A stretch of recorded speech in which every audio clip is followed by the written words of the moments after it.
you tulip and money too. But it's not all I do for you. Oh, bring this to me. Bring your sweet love. Bring a love home to me. Yeah, yeah, oh, yeah.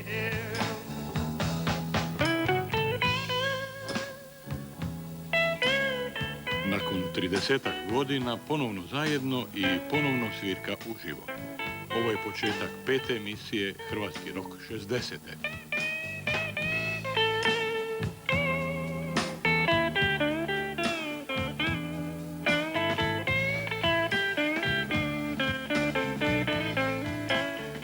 Pa može se reći da su Mladi lavovi upravo tipičan orkestar za ono doba.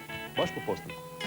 Naime, Mladi lavovi, onake kako poznamo i o kojima danas govorimo, oni su nastali iz 3 orkestra.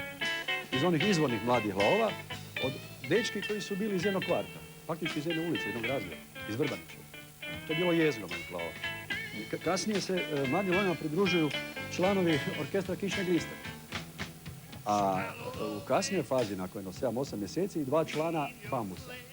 I Kišne gliste i Bambusi su bili isto tako orkestri koji su bili isključivo sastavljeni od prijatelja iz ulice ili iz razreda. Prvi nastup bio je 30.12.1965. godine u osnovnoj školi u Vrbanićevoj ulici. To je bila jedna tipična školska zabava. Uz nas su još nastupali neki, isto tako, još tada nema afirmirani orkestri. A instrumenti su naravno bili posuđeni od već afirmiranih delfina i još ne znam kojih glazbenika, jer mi smo tada imali vrlo skroman izbor instrumenta i to je bio taj prvi nastup baš tada. Tako da smo odmah dobili angažman na plesnim večerima u Šrapčevoj ulici. Tamo smo zadržali sa prekidima oko 2 godine. A to je bilo bitno, da sastav ima svoj ples gdje dolaze njegova publika i gdje može svirati i uživati u sviranju. To je bilo najvažnije stvari. Ali moram reći da su i dečki iz Lavova svi su uglavnom išli u muzičku školu, onda danas bi rekli glazbenu školu. Svi su bili na neki način i talentirani za to i moram priznati da smo mi u ono vrijeme bili zapravo podcjenjivani, ali nepravedno. Ne? Mi smo počeli svirati malo onaj oštriji zvuk, znali smo te visokotonce na vinu, tako da je galama bila prilična. I bili smo agresivniji, recimo, u tom nastupu i baš u toj zabavi na bini. I zato su nas ljudi, recimo, volili. Kad sam odlazio iz Lavova, otišao sam ne zato što sam htio ostaviti Lavove, nego zato što sam išao studirati u Salzburg, na Mozarteum, ja sam, naravno, fagot. Ali sam još u to vrijeme se družio, jer nikad, ja dan danas ne mogu zapravo bez rock glazbe, moram priznati, u duši sam ostao rocker. Bio sam rocker i ostao sam rocker. Mi smo bili specifični sastav možda upravo i po tom dijelu, jer smo izvodili i francuske šansone, odnosno francuske hit stvari, koje su onda bile popularne i u Europi po sastavu Chaussette Noire, Eddie Mitchell i Chassovaži. Ja sam imao tu sreću možda i slučajnost da sam bio u klasičnoj školi, učio sam francuski dakle već niz godina, a svirao sam i počeo zapravo na način što sam se družio sa pokojnim danas Miksićem Humom, basistom koji me i uveo u prvi bend kao vokalnog solista.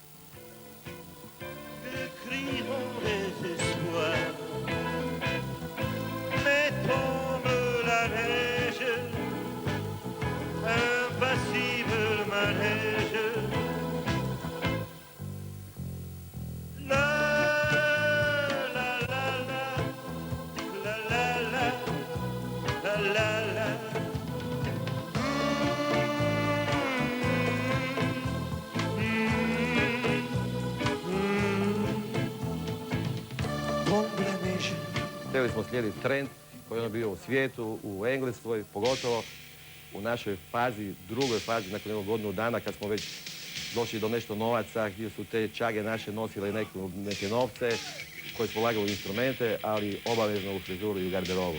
Mi smo imali u Staroj Vlaškoj bio jedan poznati čuveni krojač koji mu je nadimak bio Čuveni. Dole, kod njega su se, ja mislim, cijeli Zagreb se oblačio kod njega.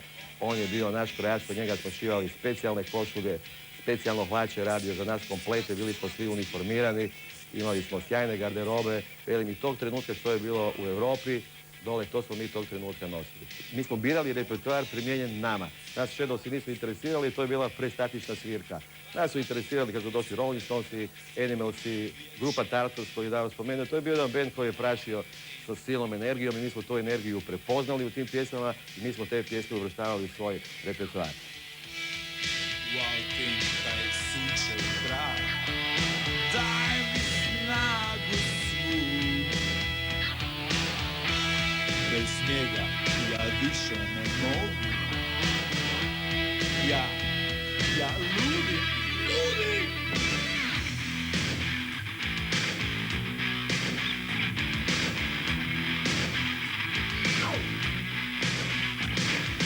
Walking, onaj mirisni cvijet,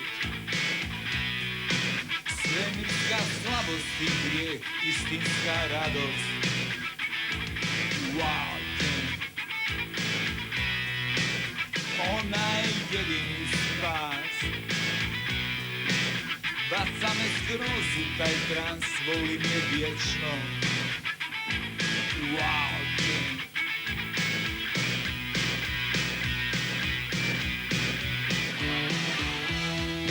walking, taj sunčev grad, daj mi snagu svu.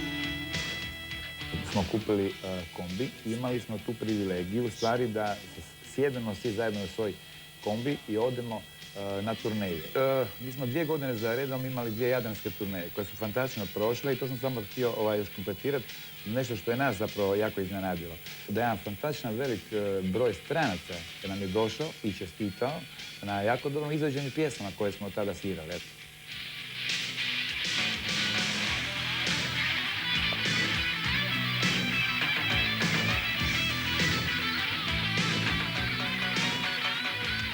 Ja sam bio gitarista u orkestru, isto to vrijeme u Mladim lavovima, da bi nakon 3 godine prešao na prve orgulje u Zagrebu, to smo isto bili poznati, ne samo po francuskim pjesmama, nego ja sam prvi uveo kad se pojavila pjesma When the Man Loves Woman, koju je Pero sjajno pjevao. Kad sam čuo prvi put orgulje unutra, sam rekao to je instrument mog života. I tad sam počeo 68. prvi put orgulje svirati i do danas i sviram.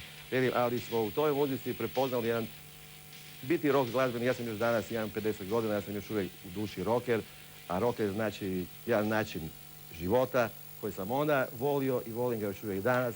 Ja još uvijek danas imam ozvučenje, svoj kombi i najsretniji sam kad se u kombi uvalim s instrumentima i na cesti. Znači pravi rocker roader.